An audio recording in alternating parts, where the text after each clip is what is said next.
Let there be light, and there was light. Words of the said God, Mother Eve. All right, so we want to now understand why Mother Eve is asking us to um, familiarize ourselves with the called God, to understand the characteristics and functions of the called God. Of course, basically, the called God is our mouth and how we use the its function. Um, what we eat in, what we speak out, what we think, and of course, it may not seem like it, but the mouth is perhaps the manifestation, or what we do with the mouth is the reflection of our thought processes. So it is vital that we pay attention to the functions and characteristics of the called God, which is one. So we have done, I'm pointing here. Let's, I'll get this forward. Yeah. So we have looked at the called God and see that the called God equals 10, and of course which is number one. Of course 10 is 1. So when we say 1 or number 1, and of course looking at the Bible, it's not going to give you the symbol of number 1. It's going to give you the word form.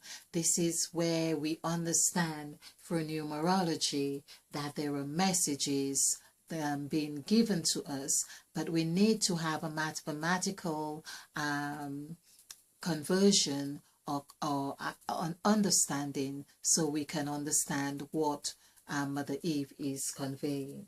So as I have covered in other presentations, we can see that the called God is 1, and 1 form is 7. 7 is 2. 2 is really 2 equals 13. 13 is 4. Now, there's something wonderful about 2. There's lots of things about 2, and we can see there's an understanding why Christ was recruiting his disciples in 2s. So, again, we make the reference with Noah.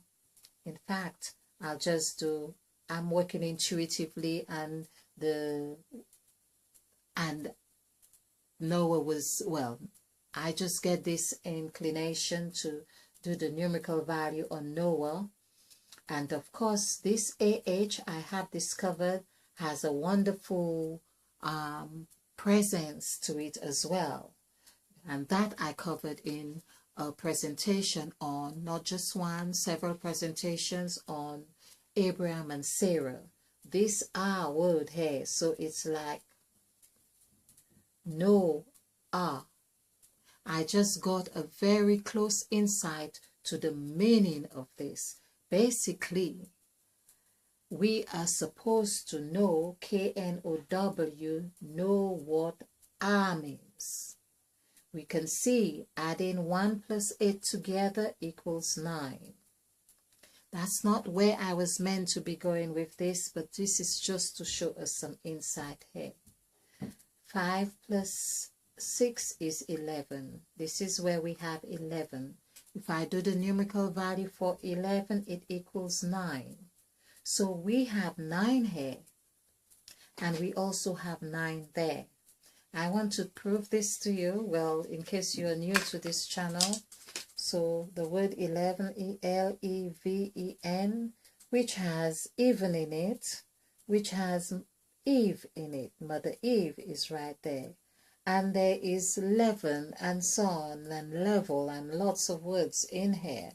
So let's do this. 5, 5, 4, 5, 3, 5, 3, 5, 10, 19, 22 plus 5 is 27. 2 plus 7 equals 9. So we are not to take numerology for granted. This gives us true meaning, true essence, and when we even hear of the word no, and yes, if I remember clearly, I'll just rub this off here. Let's rub Noah off, because we understand Noah. We see we see NO, which equals 11, and we could also say that Noah is because it's the word Noah was saying to know what means. Basically, it's then you become the knower, like the KNOWER. Be the knower.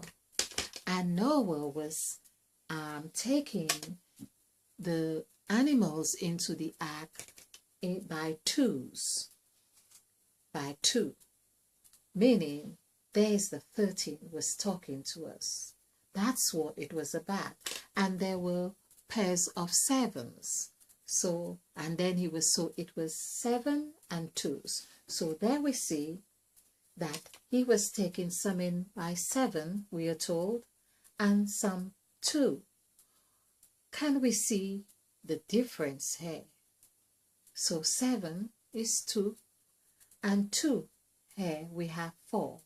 4, of course, when we do the numerical value for the word 8, it gives us 4. Also, we know that 8 is the symbol of infinity.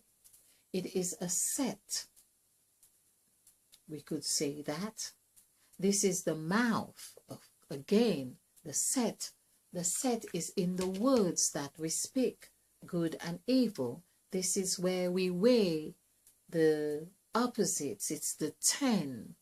The tongue is 10. So we can see how that resonates with us as well. So 2, of course, we see how it becomes 13. And of course, if we had 2 13s, because it's really like telling us that as well, 2 7s would be 14, 14 of the gods. 2 13s would be 26, so 2 13s, there's a 4 here, and there's another 13 would be 4 would be 8. So basically, the numbers or symbols are talking to us very loudly, and we need to be paying attention. So the called God, let's I've taken this off. Let's just hope it's okay. Okay. The called God basically equals 10, and the first entry of the called God, I have the paper, yes, I need that note, is in Genesis chapter 1 verse 5. Of course, if we add this together, this would give us 6. Now, the second verse, the second entry of the called God is in Genesis chapter 1. So it's 1, 8. And then the other one is 1, 10. Now, there's what I'm just going to do for the fun of it, because I do this intuitively.